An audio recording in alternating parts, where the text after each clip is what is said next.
Welcome to the Gaming Halls of Rivalry. I'm your host, Jeremy Evans, along with me, the one and only Curtis. And if you're listening to the show for the first time and this is your entry, we are talking about two characters that rival each other in gaming. And not so much of battling it out. It's more of how they influence each other. And most of the time when it comes to this, it's more of here's a character in a game that's been in the game a long time until someone else comes along and trying to also be part of that genre or that person in. Like, you know, Mario and then Sonic came along. Dante before Bayonetta came along. Moogles before, or Toads before Moogles came along. You know, all this stuff. And what we want to try to do is talk about a little bit about their information, what they have done in video games, and what we want to see the future of them in these video games. So far, we're on our 6th episode. Everything is going pretty well. And our goal here, too, is we're not here to give you a long, epic story about these characters. That's stuff that you can definitely read about. We're just giving you more fun facts and just basically our opinions of these characters on top of that. And what do we think they should be doing in the future? Should they be cut off? Should they be continuing their own thing? All this stuff. The reason we're talking about this is because this next one is probably a big episode for us because we're going to be talking about a very iconic character in the PlayStation era against another character that's becoming an iconic. Kind of an upstart. Yeah, he's becoming iconic because it's more of like he changed the game. The character changed the game so much it changed the other character's game. And you don't get a lot of games later. You don't get a lot of games where like they actually had to reimagine a character to be more of the modern of another character that's doing it now. Yes. And this is going to be Laura Croft from the Tomb Raider series. We all know her from way back in the PlayStation era against Nathan Drake from the Uncharted series. That is now from the next gen. Yeah, he's basically. I think now that Laura Croft and Uncharted are I guess you could say they're kind of head to head right now, but I want to say Uncharted was the beginning of the Tomb Raider of the last few years. The last few years in the generation, the PlayStation era. I mean, the PlayStation 3 era. And then we finally get Laura Croft coming towards like the tail end of that, going into the next era of the PS4, where these two are now kind of neck and neck and who's doing all this. So we want to save the best for last, so we want to go with Uncharted with the first part of this, because the only reason I say that because Uncharted is still only 4 games and Tomb Raider is like a lot in. Yes. And there's a lot of stuff that has a lot more information of the transition of those. So we're going to go ahead and go to Uncharted first and see all the wonderful information Curtis got for us. So go ahead, Curtis. What to say about Nathan Drake? I mean, he's been around since 2007 was when Uncharted Drake's Fortune first came out on the PlayStation 3, all the way up to Uncharted 4, which came out in 2016. That's 9 years, folks, of being with this character. And he's been shot, strangled, fallen out of a plane, escaped from a sinking ship. There's that famous line, no. Yes. And you know what I really love about Drake, and I have to give full credit to Nolan North of just humanizing him so much. Mm-hmm. Drake is definitely the inspiration for the Uncharted games. You can easily look at Indiana Jones movies. Mm-hmm. Yes. Heavily inspired with the set pieces, the fast-paced action, pulse-pounding action, the chase scenes from those movies. You know, you take the gameplay from Tomb Raider. You kind of take a lot of those themes from Laura Croft's early PlayStation 1 games. Raiding tombs, firefights in the city, in ruins against mercenaries or treasure hunters. And, you know, Uncharted, Naughty Dog took a lot from the Tomb Raider series. Right. And Jeremy will later tell you, well, you know, Tomb Raider took a lot from Uncharted. Mm-hmm. There's a really neat give and take between these two franchises. In the first game, in Uncharted, you go from looking for El Dorado. Uncharted 2, you're looking for Shambhala, Shangri-La. Uncharted 3, you're looking for the Iram of the Pillars. or City of the Ten Poles, and that is referencing a lost city, country, or area mentioned in the Quran. Uncharted 4, you're looking for the $400 million of riches stolen by Henry Avery during what was the 1695 gunway heist. And so I bring this up. Uncharted did a very kind of following a la Indiana Jones, took these real events or rumored events in history and ran with it Okay. and made them plausible. Maybe not 100% factually accurate, but yeah, if you're a fan of historical fiction, if you can kind of let your restriction of disbelief, suspension of belief kind of loose, these are really great adventures. They're globe-trotting adventures. And one thing that Naughty Dog's done really masterfully was using of set pieces. Let's put Nathan Drake on this. Let's put him in this scenario. Let's have him get shot in the stomach. He was basically good in like almost every scenario you put him in, right? Oh yeah, and he was great in all of these scenarios. You have these beautiful set pieces of runs, booby traps, collapsing structures, sinking ships, a crashing cargo airship. These vast, beautiful landscapes, the deserts, the jungles. And,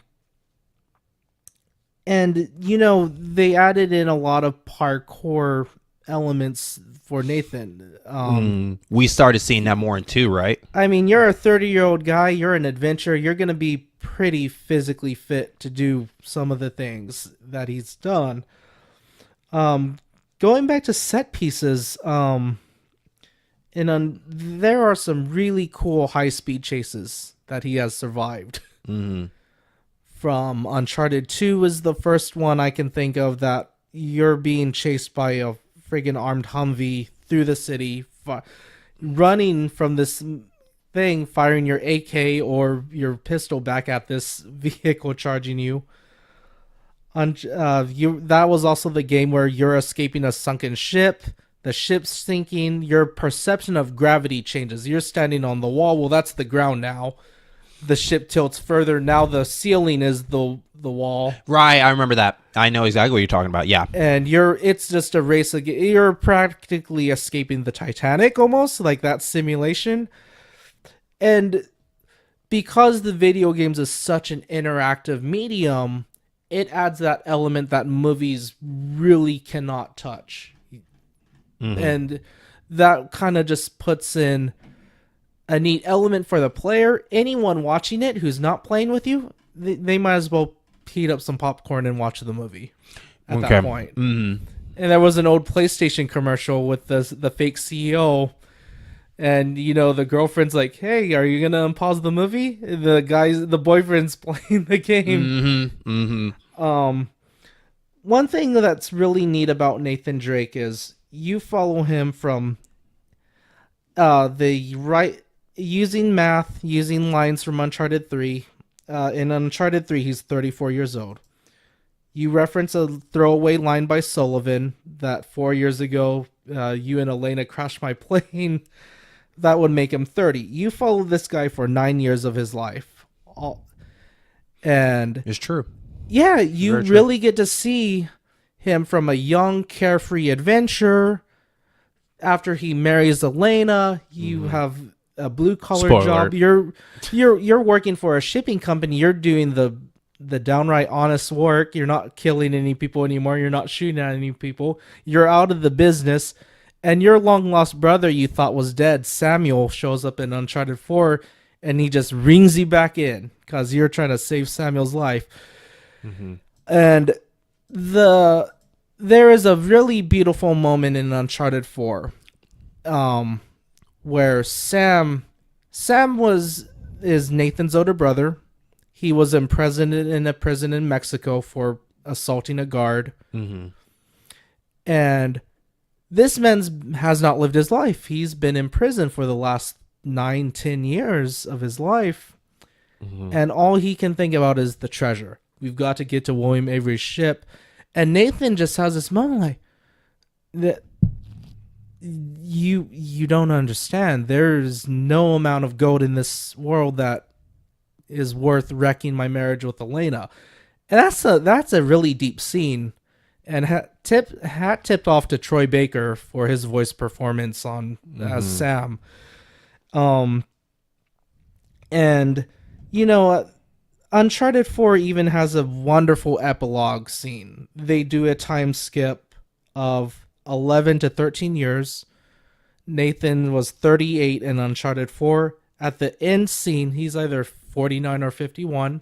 Him and Elena have a 13-year-old daughter, and you know, she's wandering through the house looking at all their treasures, and she goes into the forbidden room where, the locked room where, stay out of here, kid. Right. She sees a picture of her dad and mom, the geekiest white people with an AK-47 with Uncle Sullivan.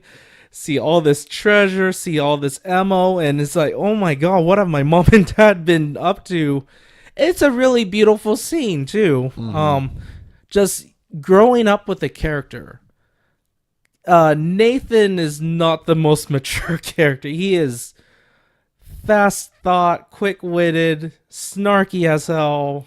Well, yeah, because he doesn't know if he's gonna live the next day, so he just likes to live it to the fullest. He's a thrill seeker, and just seeing him kind of get back down to, no, man, I'm not going after that treasure. I'm done with this.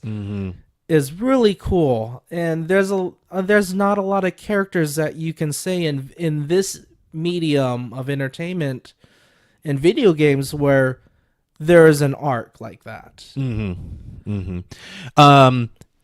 What I noticed about the Uncharted series when I played was one of the big things was the way that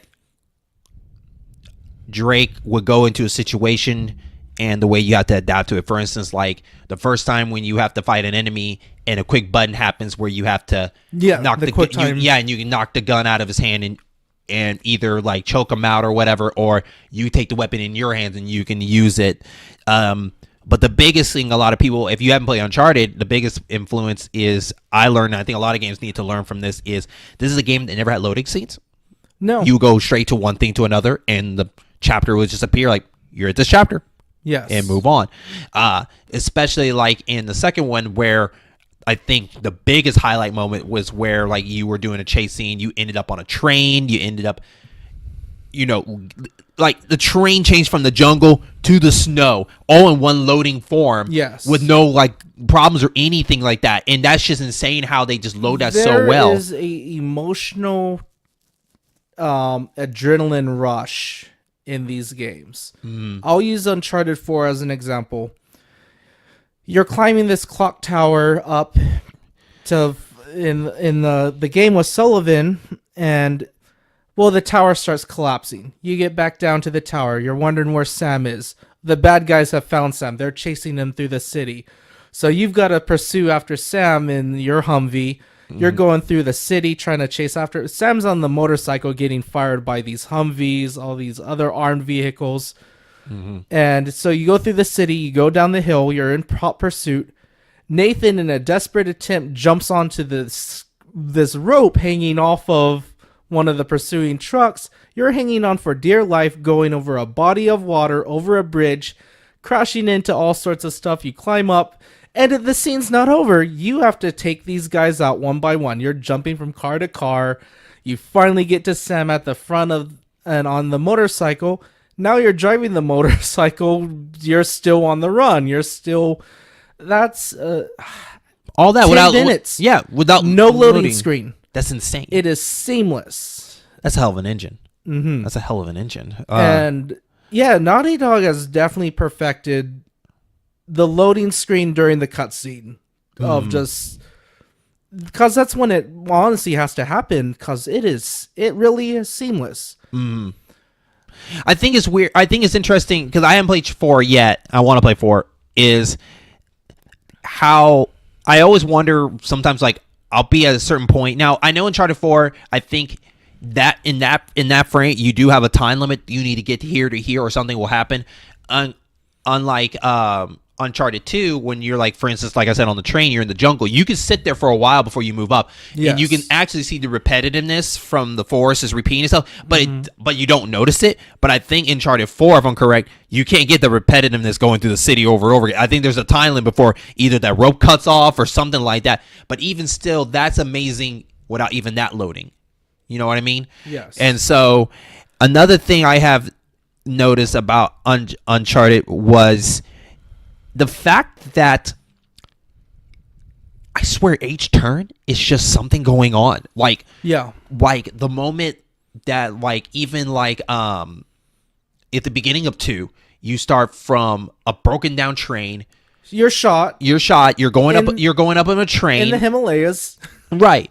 And then that's example 2, when he gets even in the town, you're just heading towards somewhere, and then a giant truck comes out of nowhere chasing you down. And that is just masterful storytelling, because you get such a happy ending at the end of Uncharted 1.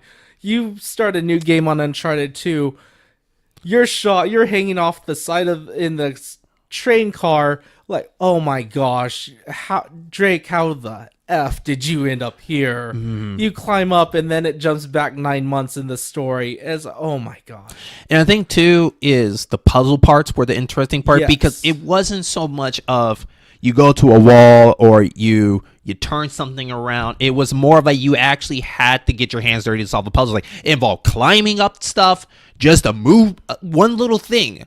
Yes. Like, for instance, like nothing was simple. No, like in 3, where you're in that giant cave and you have to climb all the way up on top of them just to move this dial, and then you have to hop to another side. Yes. Like, they did a good job of, you don't have to drop down and then go somewhere else to move a knob. It was more like you move a knob, then you continue on and get to the next knob and press that without feeling like you have to like start over, go somewhere else, climb up that wall, and do what they did. A really good job of the transition of solving a puzzle, and they do a good job not telling you everything, but they do a good job telling you if you take too long, though. Like, you look in your book, you might throw up a crack like, what's that thing on the wall? But they won't tell you, like, I should turn that dial on the wall, Yeah. So I like how the book keeps updated too when he does that, and you see him right in it. Yes. You actually see him right in it. And so yeah, they actually added that animation in Uncharted 4. Like, when you come across a notable something, he'll actually whip out the journal and start drawing or taking notes. And then they do a good job with the AI partners. Yes. So, man, and they do a good job not doing too much of taking over. They just do enough to like if you make a move, they make a move. Going back to Uncharted 2, Chloe was a badass. I mean, you had Elena Fisher was a badass. These are not just escorts NPCs. These were very proactive characters. They would Sam in Uncharted 4 during the stealth parts, if you want to be stealthy, you want to take the guys out, make them go to sleep. Sam's very proactive at that too. He will take guys out on his own. And it's not dumb AI. It's very it definitely feeds. There's a nice back and forth between you and the AI. And they did a really good job. And I think I think they influenced this more than anything. I think they were influenced by Metal Gear, but I think they took it to another level when it comes to taking care of the bodies, where you break someone, you either put them to sleep or you break their necks. They actually drag the body around the corner. Yeah, that was definitely added. That was actually added in Uncharted 4, where you can hide their bodies in the foliage. Yeah. It's just natural more, instead of like, I break the body and now I just move on. Yeah. And I really like that a lot, and especially when it comes to sneaking around, which they're not too heavy on that. No. They like let you get away with it. You have to be very noticeable. Like, you have to really be walking out in the opening. Very good and if you want to go through it stealthy, because the knee-jerk reaction is run and gun. Yeah, and it really doesn't punish you for that. So, but you are right. They definitely pulled from Metal Gear the stealth option. And then I do like the gameplay with the guns. The guns are really good in that. Those got better over time. I love the fact that they force you to always pick up a new gun. I love how Yes. they force that on you, because when you kill a guard, it's not like you have infinite bullets or you find ammo or anything like. Well, you do find ammo, but I like the fact that you can switch to guns on the fly if you prefer. Like, I prefer this Magnum over this AK, so I'll throw that and just grab this and keep going. You only hold 2 weapons at a time, if I'm correct. What was added in Uncharted 2 was the blind firing, which I really liked. So there's focused firing. You hold down L1, put it up. There's the reticule on the screen where you can pinpoint aim. Well, you don't have time for that when there's like 5 guys having you pinned down behind a wall. The blind fire is you just hit the fire button and you do some cover fire for yourself. And you might hit someone. Maybe. Yeah. Especially if they come up close and then they get a... Oh, yeah. Which I love how they just do not sit around and wait. Like, okay, he's over there. Why are we standing here? Let's go after him. We know he's there. Right. Yeah. Yeah, so we'll go after him. Sometimes they'll flank. I've been flanked before in that game. Yep. Very smart AI.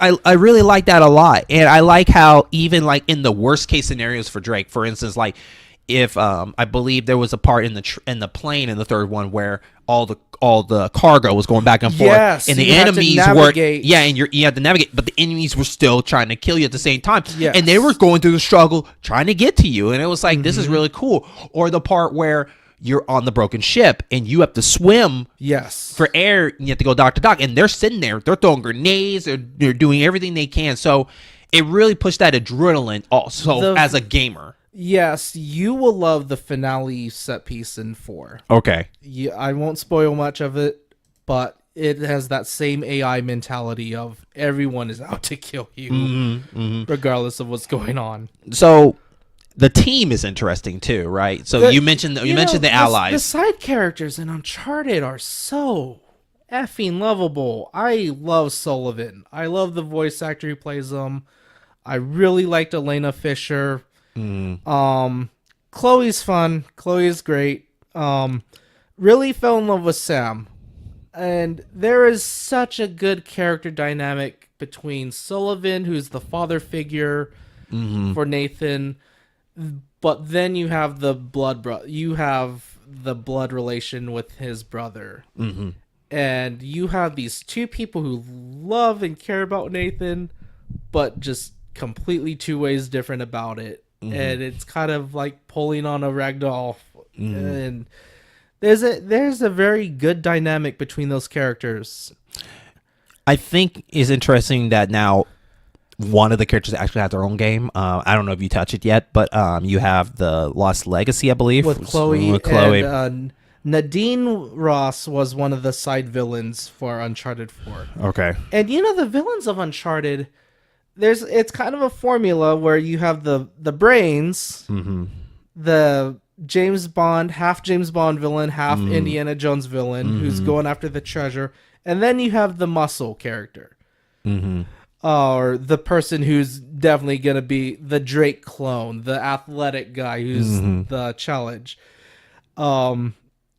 And Nadine Ross was the muscle for Uncharted 4. She's this mercenary leader. She kicks ass. She beats Drake's ass. Really? Okay. Oh, man. There is an awesome part. It was so frustrating because it's you and Sam fighting Nadine. Okay. And she just whoops both of them. I was going to say the boss fights in Uncharted is probably the most different out of all of them, because it's more of like outsmarting the character more than an epic, because you could lead it to an epic chase scene or epic journey fight where it takes one place to another, but it's more of like, here's your section, now you guys duke it out, either one-on-one or you against the army in this last solo and all that stuff.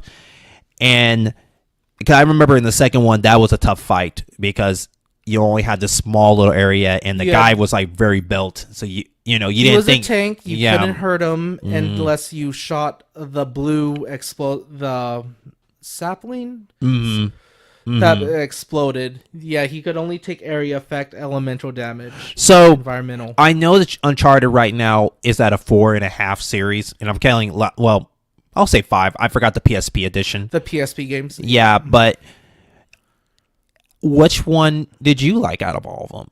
Oh my gosh. And that's actually, when Sam comes back in Nathan's life, you tell him all your adventures, and that's actually a question of, what was your favorite adventure, Nate, after all these years? And I picked Uncharted 2.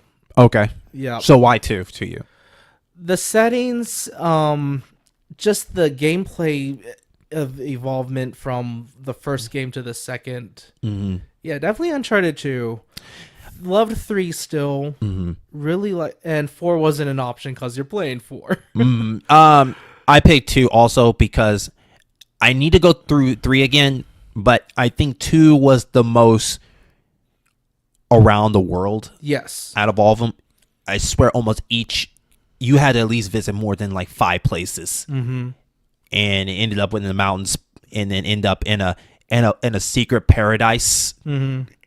Which is interesting, but like, yeah, that felt like the biggest journey, and almost each character has came in and came out. Yes.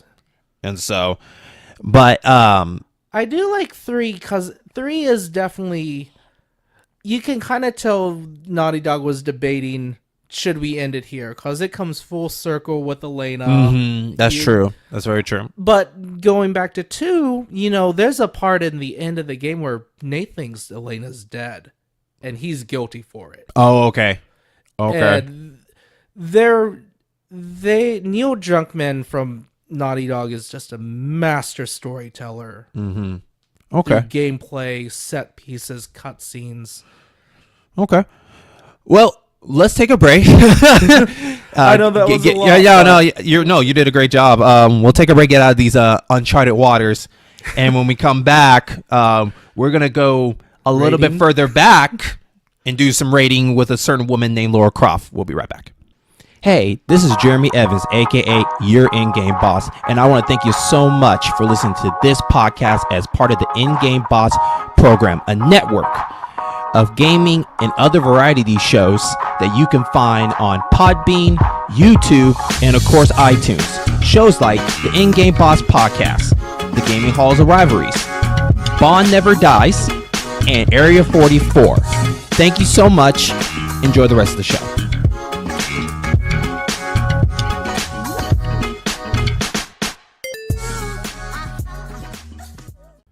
And welcome back to the Gaming Halls of Rivalries. I'm your host, Jeremy, along with Curtis, and we just gone through a giant Indiana Jones journey into the Uncharted, and a lot of great information. That's just a wonderful series, just in general, and I can't wait to talk about what we want to see in the future of Uncharted. Absolutely. And so, but we need to go back around 1996, and in 1996, this was the game that inspired not only Uncharted, but I think inspired a lot of games to do games that are a little bit more of treasure hunting. Yes. You can say, and that's Laura Croft from the Tomb Raider series. And Tomb Raider was always been a simple story. It was more of what the journey is. And just like Uncharted, it's always been the journey, not the goal of what you're doing. Yes, there's this treasure.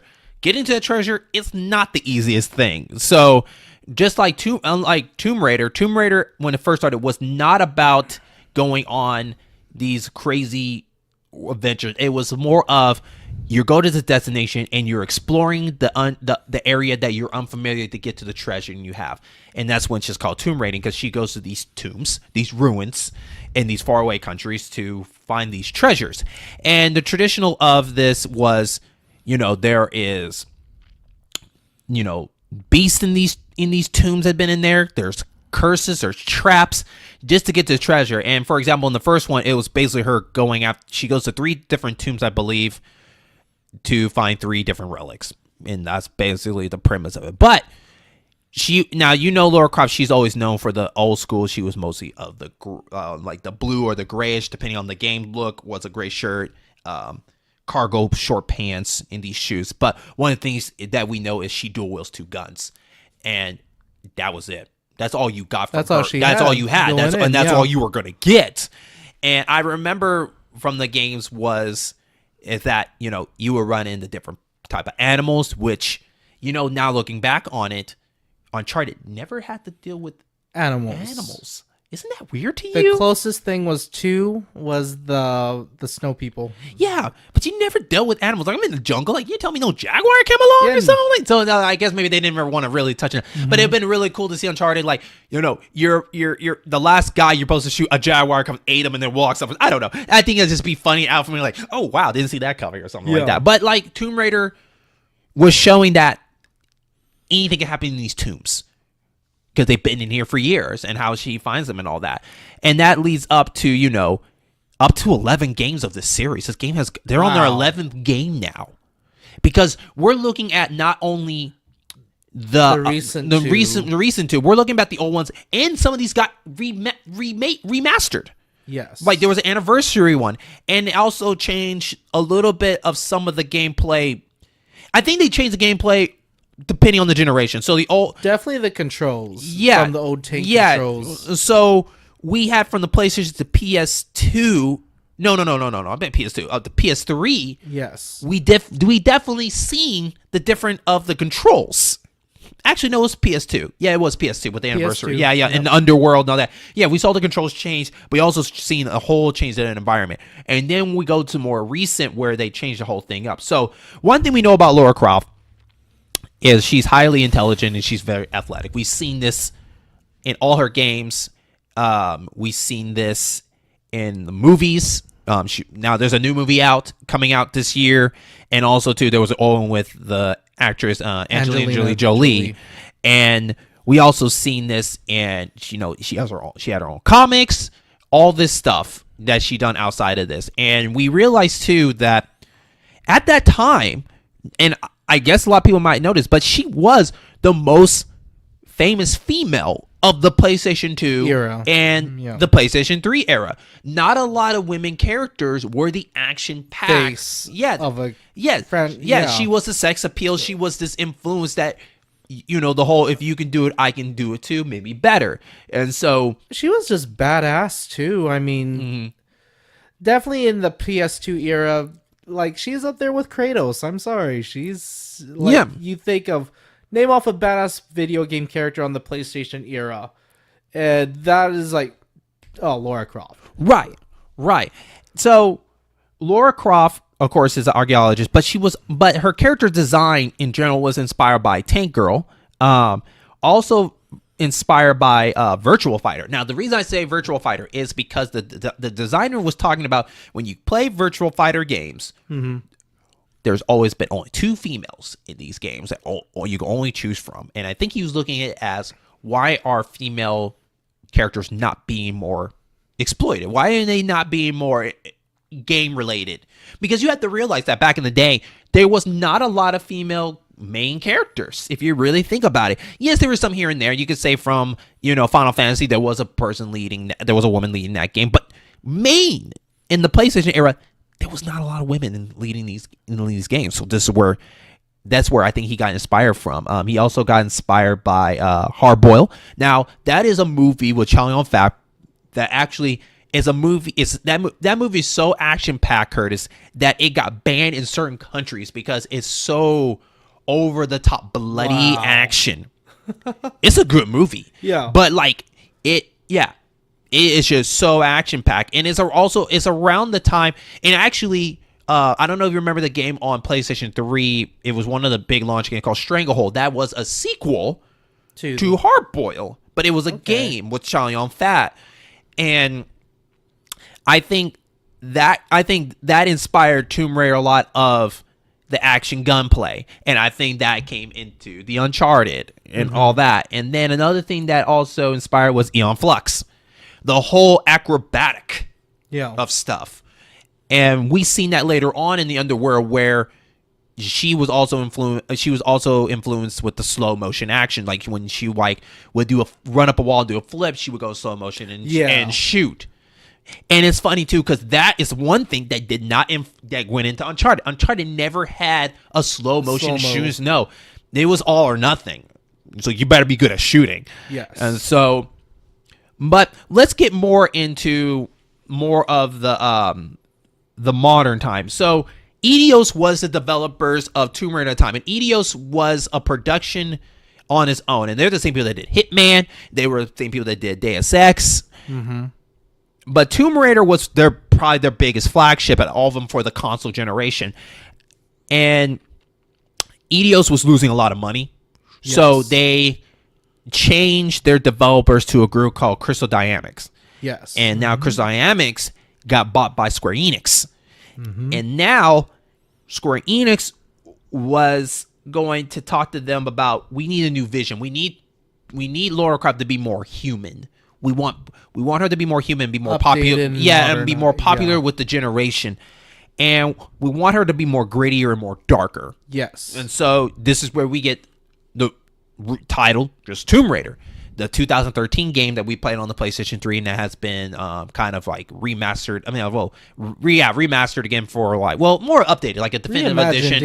Yeah, for like the PS4, and then leads to the Rise of the Tomb Raider. But we look at as she goes in a way darker path where she happens to run into these tombs instead of automatically being a Tomb Raider. And that's another thing that we never got to see her become what she is. This is more of how I want to be a reluctant hero story, right, which is so grounded and relatable. So we go into her with a group, and plane crash. She landed on this island, and her main focus was actually survival and finding her friends. This is the first time Laura Croft is actually among people that she has to care about. Now, I'm not saying she don't care about people in the first one, but it was more of like they drop her off and like, good luck, and like they're done. But here is more of like, I gotta find my friends.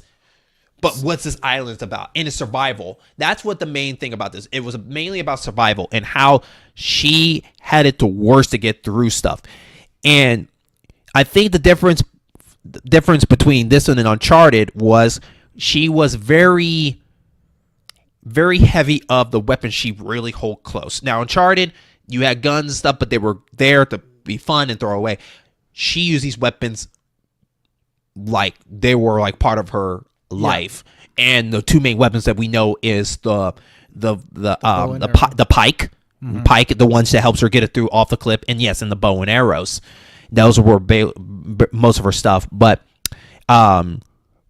we go back to the animals. They were animals that tried to kill her. We got like wolves and all that stuff. And then we also got the bad guys and the AI from that. Now, you bring up nature. That was definitely man against nature. In Uncharted, it was you versus a bunch of mercenaries and treasure hunters. And in the Tomb Raider, it's you, the same guys, and nature. Right. So, So, in retrospect, really, it's more of like woman against nature, and then Uncharted was man against the world. It was man against the world for Uncharted. It was the whole world. He made the world know who he is. So many international incidents. I could say he almost became a terrorist, almost, the way he's done some stuff. And so, but with Laura Croft in the new one, we also learned that she has to get her hands dirty to seek the goals that she has. Either it's saving her friends or finding out what these tombs are around. And we're talking about more human. We're talking about real human, because even like a little bit further on in the second one, which I haven't touched yet. Sorry for the listeners, but with the information is that she got traumatized. Yeah. That's experience. The thing. Yeah, I think that's the thing that Uncharted, I think, influenced Tomb Raider of, don't leave this one game story alone. Carry that over and carry the stuff that the character took with that. So with Laura Croft, this is more of her, I just went through hell, surviving. Most of my friends died. By the skin of my teeth, I survived. Right. All this stuff. And she's going to a therapist trying to deal with this coping stuff. And then she comes to a decision like, I think maybe this is my true calling, that I'm supposed to go hunt these tombs or whatsoever. And we see also too the influence where there was not really any loading screens. That I think that was influenced by Uncharted. We seen the action scenes were definitely through Uncharted. Hers a little bit more grittier. And I will say that the usage of set pieces, yes. The difference though was, well, I think the other way around that influenced Uncharted was the puzzle solving. I think that Tomb Raider did start the puzzle solving, Exploring the ruins. just doing the Absolutely. ruins and all that stuff. I think also to the gunplay. I know it's a little tank in the old days, but I think it's still influence of Uncharted that guns are very some important of the run to and go gun to. sections, absolutely. And I think the other way around is Uncharted influence of the scenery, like you said, and how they progress the journey. Yes. The only difference is, and I think Uncharted 4 started doing this. Not well. I mean, Uncharted 4. I think it took Uncharted 4 did it. Was more of different sections where it's straight action, and a certain section where you get a playground where you get to move around a little bit. And that was definitely the place to recollect yourself and catch your breath. Yeah, and so, but the one thing I think was that Uncharted did not take from from Tomb Raider, but it still influenced was more of the heavy treasure hunting. Yes. See, Uncharted to me was more of like the goal is get the treasure, and the other treasures you find were more of like secrets or just fun stuff to grab on the way. Yep. Here, Tomb Raider made the more secrets of the ability to develop yourself, and that's another thing too. They had the skill tree ish still kind of for from Tomb Raider. Uncharted was still like, this is all you got. Yep. Make the best of it. Good luck. Yeah. Use your brain to get through this And stuff. getting easier. Right. Yeah. But we see Laura Croft using these abilities to either be more I want to say more survivalist, Yes. and more deadly. And so and like I said, they More try to go gritty. efficient, Yeah, yeah. they try to go gritty and darker, and that's why you will see a lot of blood in that game, where she has to kill somebody, and you feel for that because it's like you forget that this is a new Laura Croft. This is the second era of Laura Croft where she has to really get her hands dirty, really bad. Like I feel like that Uncharted, Drake went by the consequence of the choices that he made. Yeah, the consequences. So like the consequences he makes, I think affects everything, but not. And I want to say it does affect himself too, but it's more of affects the story itself. Yes. I think what Laura Croft does affects herself more, and it changes her, and you see that change. Yeah, when Elena and Nathan marry, there were definitely ground rules set that Nathan put on himself. Like, his boss keeps saying, hey, let's go off the shore of this country, and you want to do this job. It's like, do you have papers? Is it legal? I can't do it, man. Yeah. And it definitely sets the tone of, I'm done at getting shot at. I'm done. I'm friggin' through. I'm married now. But somehow, no matter what, in these stories, it feels like that always the calling always comes back. Yep. No matter what shape and form it does, it always come back. Either it's a family member in trouble, someone got kidnapped, you're the only one that can do it, or this group of bad people will get it. It always brings you back into that world somehow. And the interesting part about Uncharted though is the girl, his wife, she was in that world too. I mean, so she kind of has to. She has to kind of understand. She's a friggin' thrill seeker too. Yeah, but she has to kind of understand if he's like, baby, I gotta go. Baby, I mean, it's the bat phone. I gotta go. And like Laura Croft, it was more of like, this haunts me. She going through the haunting system now. It haunts her, and she has to confront it. And I think that's cope. where, that's how she has. That's why in this new series, that's how she's become Tomb Raider. Her calling is coming a lot tougher, and she has to confront it, and she has to find out her past. She has to find out what happened to her family. What is going on about this character, and so let's talk about your experience alone with Tomb Raider. So for you, compared to the old ones and new ones, what do you particularly like about it? I like the modern ones a lot. So let's go into the modern one. What did you like that stand out to you? Definitely. The set pieces definitely reminded me of Uncharted. The one thing that you mentioned was the grittiness really set it apart from it. Uncharted never really had. They used quick time events, but they were kind of do the old Dragon Lair kind of quick time Uh-huh. events. Laura's quick time events are definitely more proactive. Like you've got to climb up through this tunnel. You're hitting Right. LTR2. Right, You're right. hitting the bumpers. You're in more control of. That is You're more not influenced just by Resident Evil, I think. Yes. More Resident Evil 4, at least. Yeah. You're not just hitting square and let the animation play out. You are controlling the animation fully on a lot of her things. I think a lot that I learned from Tomb Raider that I really, really, really like is the connection between you and your weapons. Yes. These are not throwaway weapons, and you know that these weapons are going to be the thing to help you survive. And I also like how the voice actress that did for her and her name is Carmilla Lullington. She is the newest voice for Tomb Laura Raider. Croft. She does a really good job making that character a little more She believable. emotes very well. Going to the bow and arrow. Bow and arrows are very unapologetic. It is definitely you need to get good at this. You've got 5 minutes. And so, but let's go ahead because we're almost getting towards our end of our show. Let's talk about the future of it. Now we already talked about how they influence each other. You know, through even like the music. We were talking about we didn't even go to the music, but the music does influence each other really well. Yes. Especially we hear the music where, you know, when it's bad time, we hear that music and we see that transition of becoming terrific when you're triumphing something. So they really good job with that. But we've seen them influence from weaponry. We've seen them influence through environments. We've seen them through their style gameplay. But they're all both inspired by Indiana Jones, basically. Yes. But let's talk about the future of these two series. So Curtis, Uncharted. That I think out of those two, Uncharted is your baby. Out of all of them, it's your favorite. Yeah. So what do you really want to see from Uncharted? Well, Naughty Dog's definitely confirmed that Nathan Drake's story is over. Okay. That Uncharted, and it would make no sense after such a beautiful epilogue with the daughter of them pulling him back out.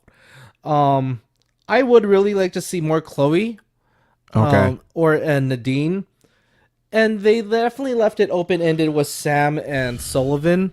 Okay. I would love to see those two team up Okay. on a hunt. The back and forth bickering, between the two of them was really great writing. Would you want Sam to lead it, or would you want to play Sullivan? Sam lead it. Okay. Just because he would be the designated climber now. Okay. And I mentioned this in my part was like, Naughty Dog almost aged Nathan with the development time. He started out at 30 in 1. He's 38 now in Uncharted 4. That was over 9 years of development. You know, the daughter Cassie's 13 now, so maybe in 2020 when she's 17, I would like to see her take over the realm. The mantle, and her go on an adventure with Uncle Sully and Uncle Sam. Would it be awesome if they went full circle if they named that daughter Laura? Oh my gosh, wouldn't that be just the hilarious, most funniest thing? That we'll name you a Laura. great tongue-in-cheek joke. Right. But I am very open-minded to a Cassie Drake title down the future, and definitely Sam and Sully. What about prequel? Part of me wants to see one more from the past. From the past, like show me a 20. What's really neat too is when the youngest you ever see Nathan was in Uncharted 4. He grew up in a Catholic orphanage with his brother, and he was kicked out of the orphanage because he's the older troublemaker.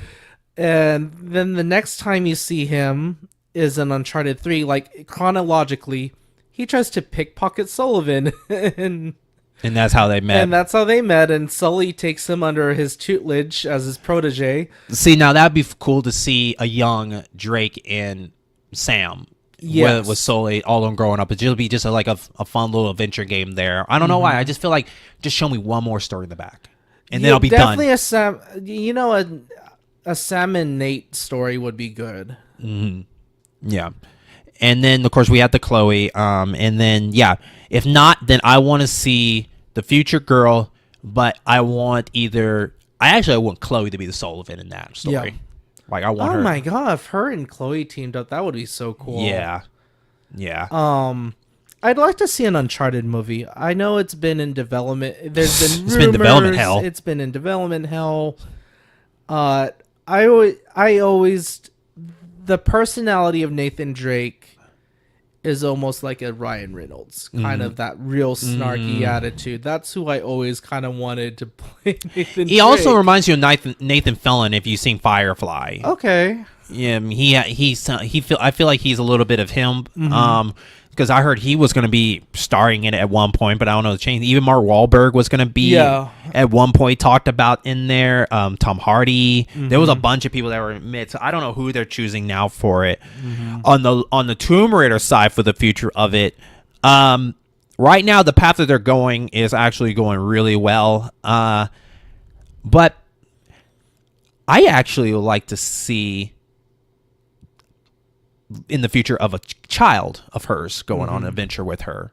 Like I want a little bit of the duo. I want a partnership one, like those two together. I think that'd be kind of cool because I do like the dark grittiness of it, and I do like the fact that like she is becoming this Tomb Raider. We never got the story of how she became a Tomb Raider. And that's why I'm kind of fascinated by Drake. Like I want to see how he became a treasure hunter.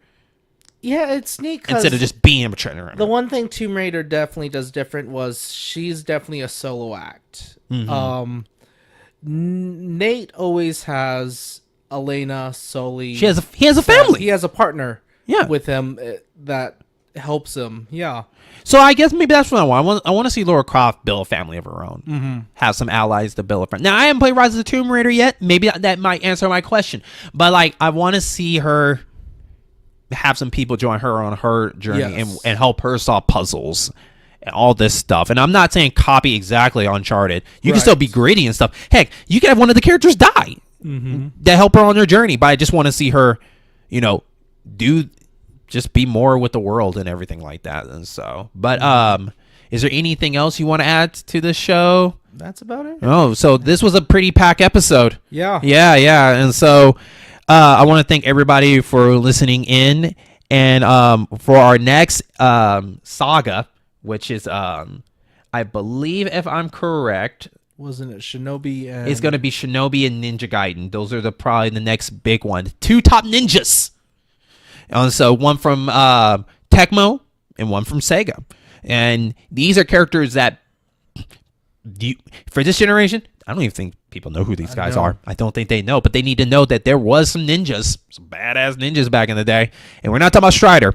And so, because Strider's probably the most recent one from the Marvel vs. Capcom series. But I recommend playing both Uncharted and Tomb Raider. If it was me personally, now Curtis might say, start from the very first Uncharted. I say start from the second one and continue on. I think it'll be a big surprise that when you start the game, you're in an unexpected place and you just go with the flow of what's going on. And so I would recommend going through the second one, and then Tomb Raider, I say start from the first one and then work your way up. And there's only 2 games in, so you have plenty of time before then. What about you, Curtis? Yeah, I agree with that sentiment on starting with the second one. I do recommend just starting from the very beginning, though, because the polish job that they learned so much between Uncharted 1 and 2, gameplay, mechanically, and Uncharted was right off the heels of Jackson Dexter. Yes. So you're going from a platforming adventure to a shooting platforming adventure. There's gonna be a learning curve. Actually, now that I mention it, I think in the future of the Uncharted, I think the girl should have an animal partner. I don't know why. I feel like that the girl should have an animal partner, some sort. I don't know why. I don't know what animal. I don't know if it's but it has to be a small creature, like a ferret. maybe like a ferret or something. I feel like I have a little creature with her will be a really cool thing to add to the formula of like for instance, like maybe if you're hiding behind something and there's a weapon on the ground, maybe you can call the ferret to help grab the weapon or distract somebody or something while you can go grab the weapon. Something small, but not too influenced to the gameplay too much, but just more of like a quick button, like, distract him while I go grab this real quick. I don't know why. I don't know why. I think like girls and animals really work really well together. Yes. They have really good partnerships. And so, but with that, we will catch y'all on our next Gaming Halls of Rivalries. Hi, and thank you so much for taking time to listen to the show that is part of the In-Game Boss program. Remember, you can always visit us on Facebook and Twitter to get up-to-date news about what shows are premiering and whatnot. And also, you can always listen to our shows on iTunes, Podbean, and YouTube. And remember to follow and subscribe, leave a review and a 5-star rating to keep us going. And thank you so much.